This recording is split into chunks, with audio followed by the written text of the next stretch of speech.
споделя малко за есенциалните обучителни ресурси по офталмология през 2026 година, като искам да кажа, че нямам финансови интереси, аз съм основател на Ophthalmology24, платформа за обучение и тази презентация е изготвена без капка изкуствен интелект. Името ми е доктор Атанас Богоев, завършил съм своята специализация в очна клиника Vision България, преминал съм много обучителни курсове, специализации в чужбина и в момента работя в университетска клиника Бохум, Германия, където от около 3 години съм консултант, занимавам се с преден сегмент и глаукома и съм отговорен за обучението на специализантите в нашата клиника. Офталмологичното обучение през годините е било малко по-различно, отколкото в момента, като се е основало на близка връзка между ментор и обучаващ се. Обучението е било чрез пряко споделяне на практически опит и се основава на тъй наречения метод See one, do one, teach one, или виж една операция или манипулация, направи я и я предай нататък, като обучиш някой на нея. И това нещо не се е променило от около 4000 години до скоро, където имаме дигитална революция, експоненциални технологии, всичко става по-бързо, по-технологично, но въпреки това актуалната ситуация в Европа е следната. Продължителността и структурата на специализацията е много хетерогенна, варира през страните и обучението е разделено основно обучение по офталмология и специализирано обучение, което се извършва след специализацията. Като едно проучване в Royal College of Ophthalmologists казва, че само 45% от обучаващите са доволни от клиничните си умения по време на специализацията, а 42% от обучаващите се са недоволни от придобити хирургични умения. Защо специализацията се чувства все едно сте в бурно море и общо взето вълните идват и се разбиват към вас и вие нямате много контрол? За да започнем, трябва да направите план. Първо, подобрете умението си по английски език. Като научите английски и то на добро ниво, това ви достъп до изчерпателна медицинска литература, ефективна комуникация с колеги в чужбина и международно сътрудничество, както и продължително медицинско образование на английски език. Може да се присъедините към общността на младите офталмолози, като има такова общество в България, в една Facebook група, както и много други в Instagram. Това, което лично аз направих и съветвам всеки от вас да направи, още в началото на специализация си, влезе в сайта на ICO или Международния консул по офталмология, където намерих тъй наречения специализантски пътеводител или curriculum. Това е един документ, PDF, който е около 219 страници и различни експерти са споделили какво трябва един специализант да владее и да може във всяка една от неговите си години на обучение.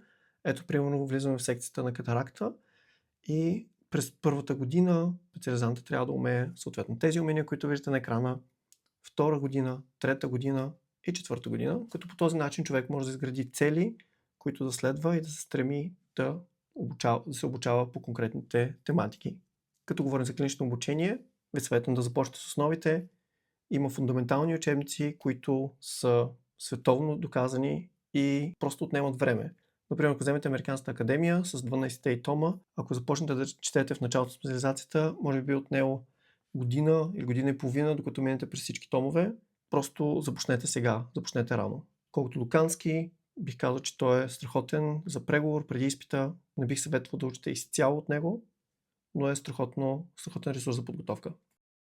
Използвате iWiki или дигиталната Википедия на Американската академия по офталмология, където всичко е open source и различни офталмолози непрекъснато споделят нова информация, която е релевантна за съответните заболявания.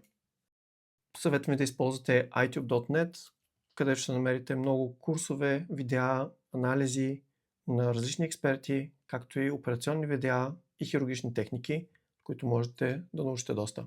Един друг интересен ресурс е iguru.org. Това е и уебсайт, който е основан от 5 големи обучителни университета в щатите, които са с огромни традиции в обучението: UCLA, Bascom Palmer, Arnold Eye Hospital, Wills Eye и Mass Eye Near. Те предлагат 4 основни важни обучителни елемента. Първо споделят за есенциалните важни неща, които трябва да научите по време на специализацията.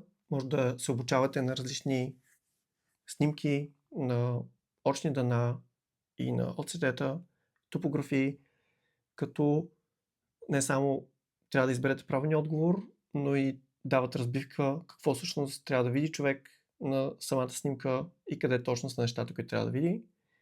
Имат страхотни 5 минути видеа, които обобщават конкретна тематика, например влажна форма на макулна дегенерация, като включват и актуални проучвания в нея, и те наречените flashcards, които някои от вас може би предпочитат така да запомнят фактите. Университет на Айова и по-конкретно Department of Ophthalmology споделя 3 огромни ресурса, те наречени iRounds.org, където има поредица от лекции на диагностични случаи в офталмологията. iRounds предлага и най-големия атлас, най-голямата база данни с различни очни заболявания, като там са описани не само какво се вижда на снимките, но и съответните клинични случаи към тях, как е протекло диагностиката, терапията и проследяването на пациента. И не на последно място gonioscopy.org, където ще намерите видеа и снимки, които са с много висока резолюция, са тези от вас, които се интересуват от глаукома, на камерния ъгъл и как практически се извършва гониоскопия. Един колега от щатите публикувал един сайт, който се казва iFlyMD, като на него е постнал много ресурси от типа на слайдове с инфографики, както и 2 e-бука за катарактална хирургия и избиране на вътрешна леща. Ето един пример как изглеждат неговите слайдове. Тук в долу ляво е разграфил всички лещи, които са на пазара, поне в щатите, но много от тях са и в България. От какъв материал са, дали са монофокални, EDOF, мултифокални. Дясно виждате други подобни инфографики. Като цяло той се опитва да обобщи комплексната информация от учебниците в интересни и запомнящи се графики. Един мой личен проект, който съм много развълнуван да споделя, е Ophthalmology 24, където споделяме актуална информация за курсове, конференции, обучителни материали, как човек да се изгради хирургично и клинично в кариерата си на офталмологията. Например, това, което ви съветвам да направите, може би скоро, защото вече е февруари, е да си направите план за конференциите, които ще посещавате през цялата година. Ние направихме един e-book, където има календари и там са упоменати едни от най-големите конференции в света, като може да ги добавите в своя календар само с един клик. В Ophthalmology 24 споделяме как може да се обучавате с курсове, дори в вашата собствена клиника, с лесно достъпни инструменти и споделяме опита на успешни млади офталмолози в кратки интервюта. Изпитите подобряват обучението. Стоя много твърдо зад тази теза и съветвам всеки един от вас да кандидатства за ЕБО изпита на Европейския борд по офталмология. Може да разгледате повече информация на сайта им, но най-общо, когато се запишете за един такъв изпит, самата мотивация, самото напрежение и вълнение за него ви кара да се концентрирате и да учите по-ефективно. По същия начин важи и изпитите на ICO или International Council of Ophthalmology. Като става въпрос за изпит, трябва да споделя какво са направили младите офталмолози на Американската академия по офталмология. Те са развили страхотен ресурс, който прави едно обобщение на цялата офталмология и минава през всичките специалности. Това са едни презентации, като отворите, например, секцията глаукома, влизаме в псевдоексфалитиран срещу пигмент дисперсионен синдром и може да свалим PDF или PowerPoint.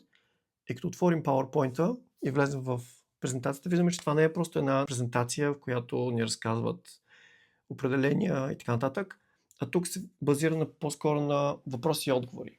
И ето първият въпрос, за какво стоят съкръщенията PXS, PDS и PG. И като цъкнем следващия слайд, реално идва отговора, като има интерактивни таблици, в които трябва да попълваме следващия ред и съответно тук имаме въпрос какво представлява линия на Самплалези и къде се среща по-често, като има и съответно пояснения с допълнителни дефиниции и схеми. На следващото място ви съветвам да разгледате образователния портал на Wills клиника.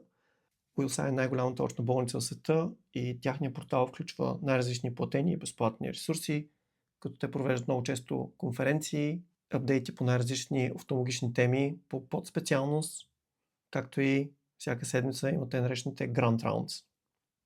Наскоро ми попадна един тяхен курс и би го препоръчал на 100%. Това е тяхния годишен курс, който обобщава цялата офталмология, съдържа 62 часа лекции по всички теми в офталмологията и струва $350.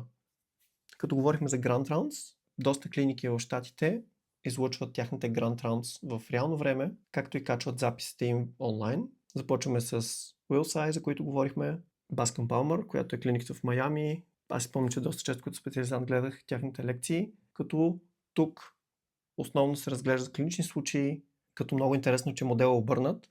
Специализантите са отпред, презентират клиничните случаи и лекарите, специалисти и професори отговарят на тяхните въпроси. Идеята на цялото нещо е професорите да предадат тяхния клиничен опит, но и тяхното клинично мислене на специализантите, като попадат в различни ситуации, които те виждат в случая за пръв път и трябва да изкажат какъв е тяхният мисловен процес да стигне до диагнозата. Като говорим за подкастове за офталмологията, докато сте в задръстване в колата по пътя за работа, може да слушате към два страхотни подкаста. Аз препоръчвам Eyes for Ears. Това е подкаст на младите офталмолози от Американската академия по офталмология и те наречени Straight from the Cutter's Mouth за хора, които се интересуват от витреотомия и витреоретинална хирургия. Като говорим за хирургично обучение, много съм мислил как да систематизирам моите препоръки по хирургично обучение. Би ви казал, че това се свежда до 3 основни стъпки, които може да предприемете. Стъпка 1 е да тренирате вкъщи или във вашата институция и това е нещо, което се изисква от вас, да сте готови. Стъпка 2 се основава на те наречените Dry Labs, Wet Labs или симулационни тренинги. И стъпка 3 вече е в операционната, където оперирате на реални пациенти.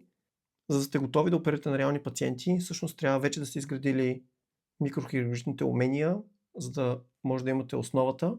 Например, няма как да започнете дори да направите един шеф на клепач, без въобще да сте шили на каквато и да е тъкан, упражнявайки се. И съответно това би било направило много лошо впечатление на менторите ви.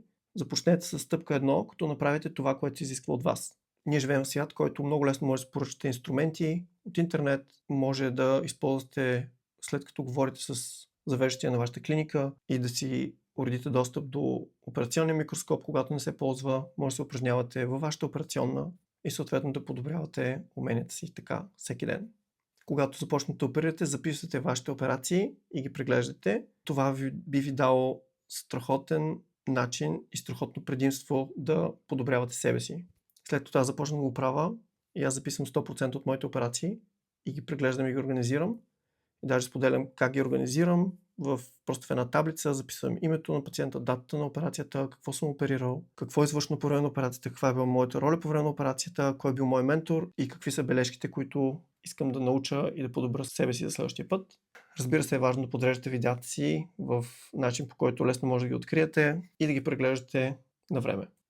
След като вече имате изградени основни умения, чак тогава ви съветвам да предприемете стъпка 2 към Dry Labs, Wet Labs и симулационно обучение, като това включва посещаване на различни курсове, симпозиуми и образователни институции.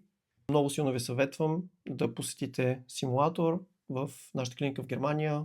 Силно разчитаме на симулация и аз лично при мен съм видял ефекта, колко много ми помогна да намаля усложненията си в началото на хирургичната си кариера и да съм по-уверен. Аз лично съм тренирал на първи симулатор най-вляво, който виждате, IC, но вече има нови платформи, като на HelpMeSee и на Alcon.